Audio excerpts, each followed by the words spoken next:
মৃত ব্যক্তিকে দাফনের পর সকলে মিলিয়ে মৃতের মাগফিরাতের জন্য যে মোনাজাত করা হয় তা সুন্নাহ সম্মত কিনা, এতে মৃত ব্যক্তির কোনো উপকার হবে কিনা।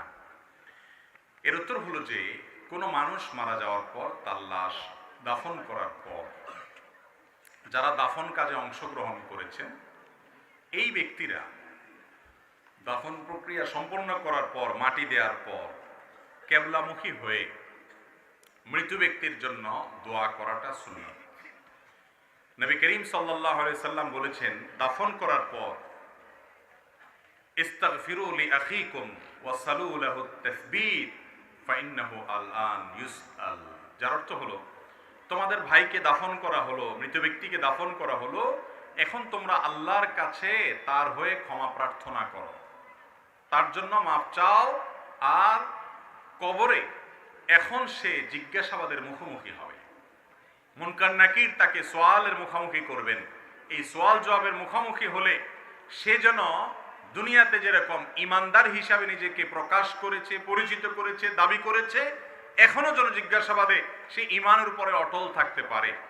সে যেন রব্বি আল্লাহ বলতে পারে মার রব্বুকার প্রশ্নের জবাবে। তো এই জন্য তোমরা তার জন্য দোয়া করো, নবী করিম সাল্লাল্লাহু আলাইহি ওয়াসাল্লাম বলেছেন। এই জন্য মৃত ব্যক্তিকে দাফন করার পর যারা দাফন কাজে অংশগ্রহণ করবেন, দাফন শেষ করার পর তার জন্য দোয়া করাটা কি সুন্নাত। কিন্তু এই সুন্নাহটা কিভাবে পালন হবে? এটার জন্য কি আমরা সবাই মিলে সম্মিলিতভাবে একজন দোয়া করব, সাথে সবাই আমিন আমিন বলবো এরকম, নাকি যার যার মতো দোয়া করব? তো এই বিষয়ে নবী করিম সাল্লাল্লাহু আলাইহি ওয়াসাল্লাম থেকে স্পষ্ট করে আমরা আলাদা আলাদা করতেই হবে বা সবাই মিলে করবে এমন কোনো কথা পাওয়া যায় না। বরং হাদিসের সাধারণ নির্দেশনার উপরে সাহাবা একরামের আমল যেটা ছিল সেটা ছিল যার যার মতো দোয়া। যদি কোনো একজন আল্লাহর কাছে ওই ব্যক্তির জন্য দোয়া করে এইভাবে যে আল্লাহুম্মা ফিরলাহ, আল্লাহ আপনি তাকে ক্ষমা করুন, রাসূল সাল্লাল্লাহু আলাইহি ওয়াসাল্লাম ক্ষমা প্রার্থনা করতে বলেছেন, সেজন্য ক্ষমা করার দোয়া করলো। ওয়াসাব্বিতহু বিল কওলি সাবিত, এবং তাকে ঈমানের উপরে অটল রাখুন আল্লাহ, এরকম যদি কেউ একজন দোয়া করে অন্যরা তার সাথে আমিন আমিন বলে, তাতে অসুবিধা নেই। এটাকে যদি আবশ্যক বানিয়ে না নেয়, এটাকে যদি সিস্টেম বানিয়ে না নেয়, এটাকে যদি আপনার এই দোয়ার একমাত্র পদ্ধতি হিসাবে ধরে না নেয়, কেউ একজন বলল তার সাথে অন্যরা আমিন বলল, অসুবিধা নেই। বাকি মূল বিষয়টা হলো এটা যার যার মতো করা। শরীয়তে যে আমলটা করার ব্যাপারে শরীয়ত কোনো নির্দিষ্ট ফরম্যাট ঠিক করে দেয় নাই, সেখানে যদি আমরা কোনো ফরম্যাট বানিয়ে নেই তাহলে সেক্ষেত্রে সেটা বেদাতে পরিগণিত হতে পারে, যদি সেভাবে আমরা সেটাকে নেই এবং গুরুত্বপূর্ণ অতটা মনে করি।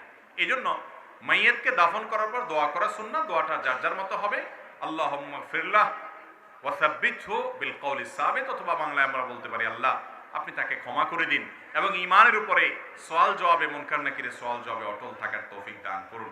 এরকম দোয়া করাটা সুন্নাহ। সেই দোয়াটা যার যার মতো। কেউ একজন বলল, তার সাথে কদাচিৎ কেউ আমিন বলল, কাকতালীয় ভাবে মিলে গেল, তাতে কোনো অসুবিধা নাই। কিন্তু সিস্টেম বানিয়ে নেওয়া যে না, জানাজা যেরকম সবাই মিলে পড়তে হয় জামাতের সাথে, এটাও সবাই মিলে করতে হবে জামাতের সাথে, এরকম আবশ্যক বানিয়ে নিলে সেটা ভুল হবে।